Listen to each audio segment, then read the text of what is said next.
Numbers 25.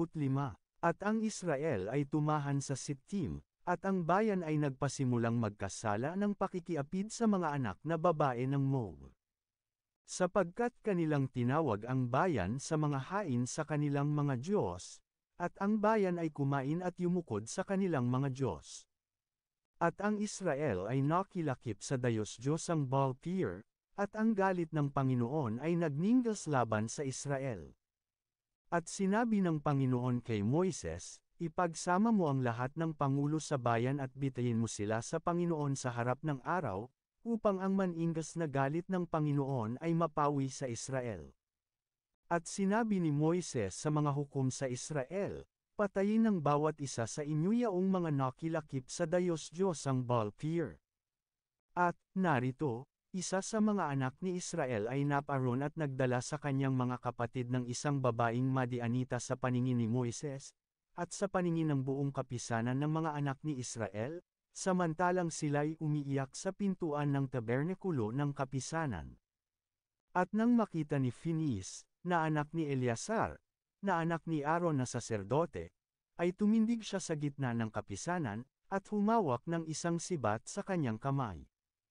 At siya'y naparoon sa likod ng lalaking Israelita sa loob ng tolda, at kapwa niya sinaksak, ang lalaking Israelita at ang babae sa kanyang tiyan.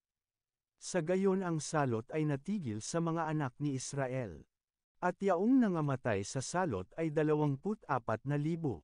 At sinalita ng Panginoon kay Moises na sinasabi, pinawi ni Phineas na anak ni Eleazar, na anak ni Aaron na saserdote, ang aking galit sa mga anak ni Israel, sa paraang siya'y nagsikap dahil sa aking pagsisikap sa kanila, na anupat hindi ko nilipol ang mga anak ni Israel sa aking sikap. Kaya't sabihin mo, narito, ako'y nakikipagtipan sa kanya tungkol sa kapayapaan. At magiging kanya, at sa kanyang binhi pagkamatay niya, ang tipan ng pagkasaserdoteng walang hanggan, sapagkat siya'y nagsikap sa kanyang Diyos, at tumubos sa mga anak ni Israel. Ang pangalan nga ng lalaking Israelita na napatay, na pinatay na kalakip ng babaeng Madianita ay Zimri na anak ni Seluk, na prinsipe sa isang sangbahayan ng mga magulang sa mga Simeonita. At ang pangalan ng babaeng Madianita na napatay ay Cosbi, na anak ni Zur, siya'y prinsipe sa bayan ng isang sangbahayan ng mga magulang sa Madian.